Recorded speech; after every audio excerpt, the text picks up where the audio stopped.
오늘 이 아침 우리가 함께 묵상할 말씀은 미가서 4장 9절과 10절 말씀입니다. 이 말씀을 이 아침 함께 읽고 오늘 우리에게 주시는 하나님의 말씀의 은혜를 함께 나누도록 하겠습니다. 어찌하여 너는 그렇게 큰 소리로 우느냐? 왕이 없기 때문이냐? 어찌하여 너는 아이를 낳는 여인처럼 진통하느냐? 자문관들이 죽었기 때문이냐? 도성 시온아, 이제 내가 이 도성을 떠나서 빈들로 가서 살아야 할 것이니 아이를 낳는 여인처럼 몸부림치면서 신음하여라. 너는 바빌론으로 가야 할 것이다. 거기에서 주님께서 너를 건지시고 너의 원수에게서 너를 속량하실 것이다. 아멘.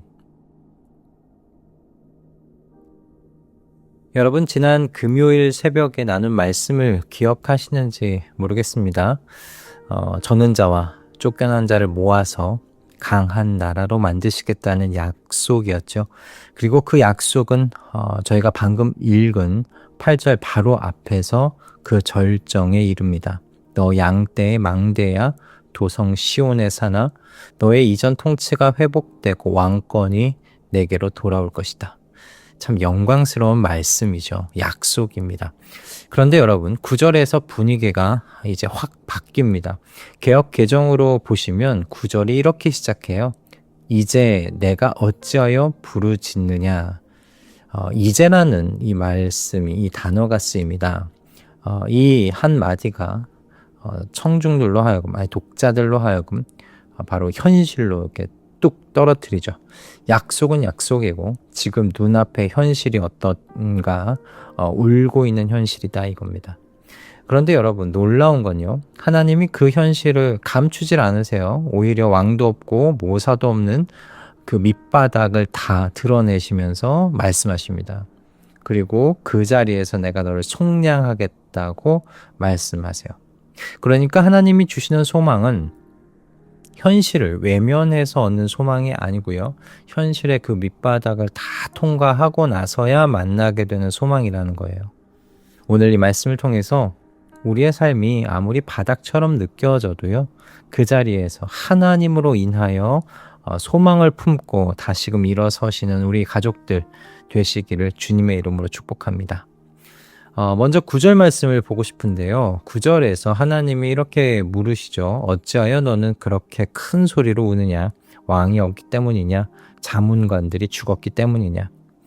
왕과 자문관, 이게 모사거든요. 모사는 그냥 정치 지도자들이 아니죠. 위기가 오면 판단해주고 방향 잡아주고 자신들을 지켜줄 것이라고 이렇게 의지할 수 있는 존재들이잖아요. 그러니까 백성들에게는 삶의 기초다라고도 이야기해 볼 수 있을 것 같아요. 그런데 그게 없어졌어요. 어떻겠어요? 당황스럽겠죠. 크게 우는 것이 당연해 보입니다. 그런데 여러분, 이 질문을 잘 들여다보시면요, 하나님이 몰라서 물으시는 게 아니에요. 불과 2절 앞에서 7절에서 하나님이 뭐라고 하셨어요? 그때로부터 영원토록 나 주가 그들을 시온산에서 다스리겠다. 하나님이 친히 왕으로 다스리시겠다고 선언하셨어요. 그런데 백성은 여전히 지금 왕이 없다고 울고 있잖아요. 그러니까 이 질문은 위로가 아닌 거예요. 이 이스라엘 백성의 죄를 들추어내시는 거죠. 너가 진짜 무엇을 의지하면서 살아왔는지, 너의 삶의 기초가 어디에 있는지 그걸 지금 드러내시는 말씀인 겁니다. 예레미야도 사실 똑같은 방식으로 말을 해요. 여호와께서 시온에 계시지 아니한가? 그의 왕이 그 가운데 계시지 아니한가? 그들이 어찌하여 그 조각한 신상과 이방의 헛된 것들로 나를 격노하게 하였는고? 그러니까 왕이 없어서 우는 게 아니라 참된 왕을 두고도 다른 것을 붙들고 살았기 때문에 이렇게 됐다는 말씀입니다. 미가 선지자가 1장부터 3장까지 줄곧 같은 이야기를 해 오지 않았습니까? 하나님을 떠나서 다른 것을 의지한 삶이 결국 이 나라를 무너뜨렸다고 말입니다. 여러분에게도 그런 왕과 모사가 있지 않으실까 싶습니다. 오랫동안 의지해온 뭔가의 건강이 될 수도 있고요, 외모가 될 수도 있고요, 관계일 수도 있고, 통장 잔고일 수도 있습니다. 지금 회사에서 아니면 일하는 어떤 그 삶의 터전에서 쌓아온 커리어가 될 수도 있겠죠. 평소에는 그게 우리의 우상인 줄도 모릅니다. 나의 우상인 줄도 몰라요. 그런데 그게 흔들리게 될 때 느끼는 두려움과 당혹감의 바로 그 크기가요. 내가 정말 무엇을 붙들고 살았는지를 정직하게 드러내 보여주지요. 그리고 하나님은 미가를 통해서 지금 그 자리를, 이스라엘 백성의 그 자리를 들추어 내시는 겁니다. 이건 아프지만 꼭 필요한 일이라고 생각이 들어요. 그럼 이렇게 그들의 죄가 들춰진 성도에게 하나님이 어떻게 하세요? 회개했으니 됐다 하시고 위기를 거두어 주시나요? 아닙니다. 10절을 보시면 하나님의 처방은요, 예상과 완전히 달라요. 이제 내가 이 도성을 떠나서 빈들로 가서 살아야 할 것이니 너는 바벨론으로 가야 될 것이다. 여러분, 이게 정말 이상하지 않습니까? 위기에 빠진 백성에게 하나님께서 하시는 말씀이 내가 그 위기를 거둬줄게가 아니라 더 깊은 곳으로 밑바닥으로 내려가라는 거예요. 여러분, 빈들은 아무도 없어요. 고독의 자리입니다. 또 바벨론은 이스라엘 백성에게 최악의 장소, 정말 가고 싶지 않은 곳 아닙니까? 이방 나라로 간다는 의미가 뭐예요? 포로로 끌려간다는 걸 의미하는 거잖아요. 그렇다면 하나님이 왜 하필 그리로 가라고 하시는 건가? 여러분, 꼭 기억해 주시기를 바랍니다. 바로 그 자리로 가야만 알 수 있는 게 있기 때문에 그래요. 하나님을 향한 우리가 가진 오해가 있는데요. 우리는 종종 인생의 밑바닥을 마주하게 될 때 하나님께서 날 버리셨나? 내 죄로 인해서 나를 떠나셨나? 나에 대한 계획을 철회하셨나? 그렇게 생각하고는 합니다. 물론 그럴 수 있습니다. 그것이 우리 사람들의 연약함이니까요. 그래서 하나님께서 이렇게 말씀으로 하나님의 마음과 뜻을 남겨놓으신 것 아닌가 싶습니다. 여러분, 우리를 향하신 하나님의 진심은 언제나 회복과 풍요에 있다는 것을 잊지 마시기 바랍니다.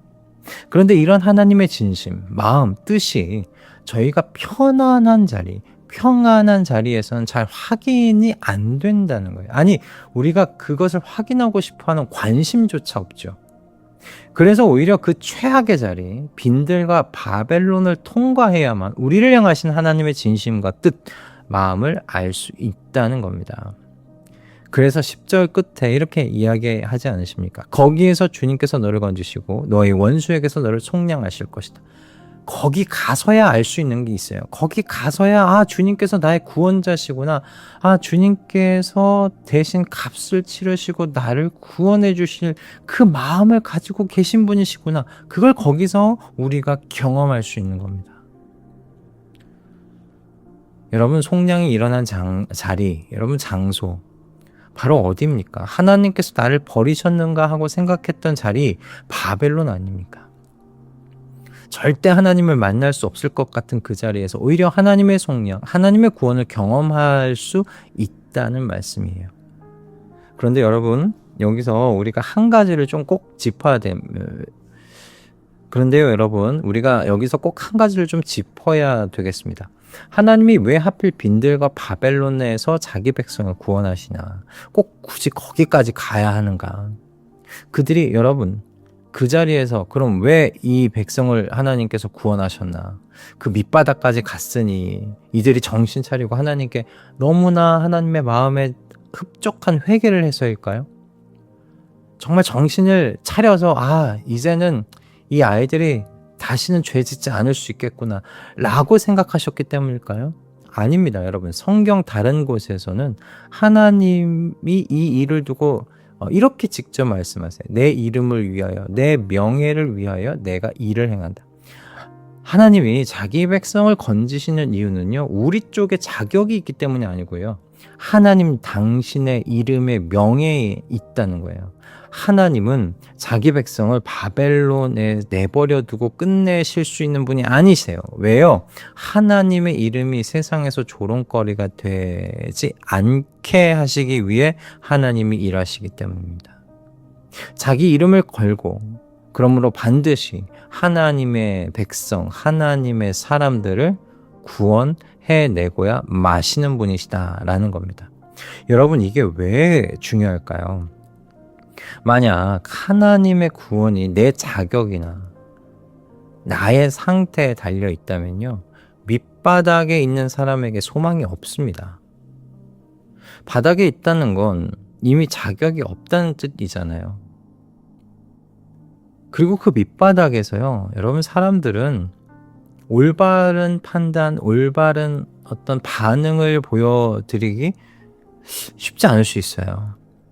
그런데 여러분, 그 구원이 하나님 자신의 이름에 달려 있다면 어떻게 될까요? 이야기가 완전히 달라지지 않나요? 내가 아무리 형편없는 자리에 있어도 하나님은 자기 이름 때문이라도 나를 건지시는 거예요. 그래서 저는 이것이 신앙의 아이러니라고 생각합니다. 모든 사람이 끝이라고 부르는 그 자리가 오히려 하나님이 자기 이름을 걸고 일하시는 자리가 된다는 것이니까요. 그러니 여러분, 인생의 밑바닥에서 우리가 할 일은요, 두려워하고 당혹해하는 것이 아닙니다. 오히려 거기서요, 소망을 품는 거예요. 하나님이 그렇게 일하시는 분이시니까요. 하나님 때문에 소망을 품으시는 것입니다. 여러분, 전 이 말씀을 묵상하면서 하박국 선지자가 떠오르더라고요. 하박국은 나라가 완전히 무너지는 것을 눈앞에서 지켜본 사람이잖아요. 그래서 그는 이런 노래를 합니다. 무화과 나무에 열매가 없고 포도나무에 소출이 없고 우리의 양이 없고 외양간에 소가 없는, 정말 모든 것이 끝장난 그런 상황. 그런데 그 상황에서 하박국이 이렇게 노래하잖아요. 나는 주님 안에서 즐거워하련다. 나를 구원하신 하나님 안에서 기뻐하련다. 여러분, 하박국이 기뻐한 근거가 어디 있습니까? 자기 형편에 있는 것입니까? 아니요. 그는 모든 것을 잃었습니다. 그의 손에는 아무것도 남아있지 않습니다. 그의 기쁨은요, 오직 나를 구원하신 하나님이십니다. 그 하나님이 어떤 분이신가에 달려 있었다는 거예요. 자기 이름을 걸고 반드시 건지시는 그 하나님을 하박국 선지자는 알았기 때문에요, 아무것도 없는 그 빈대 같은 자리에서도 그는 소망을 가지고 기뻐할 수가 있었습니다. 오히려 하나님을 찬양할 수가 있었습니다. 여러분에게도 지금 빈들 같은 자리, 바벨론 같은 자리가 있을 줄 압니다. 왕도 없고 모사도 없는 것 같은, 의지할 것이 하나도 보이지 않는 그 자리. 그런데 오늘 말씀은 우리에게 이렇게 이야기를 해요. 그 자리가 멸망의 끝이 아니다. 하나님이 자기 이름을 걸고 저와 여러분을 구원하시려고 준비하시는 자리다. 그러니 오늘 이 아침 나의 형편을 보면서 소망의 근거를 재지 마시고 나를 구원하신 하나님이 어떤 분이신가를 보면서 하박국처럼 모든 상황 속에서 소망을 가지며 기쁘게 하루하루를 걸어가시는 우리 모든 말씀 동행 가족분들 다 되시기를 주님의 이름으로 축복합니다. 할렐루야. 기도하겠습니다. 주님, 저희 삶에도 왕이 없고 모사가 사라진 것 같은 순간들이 있습니다.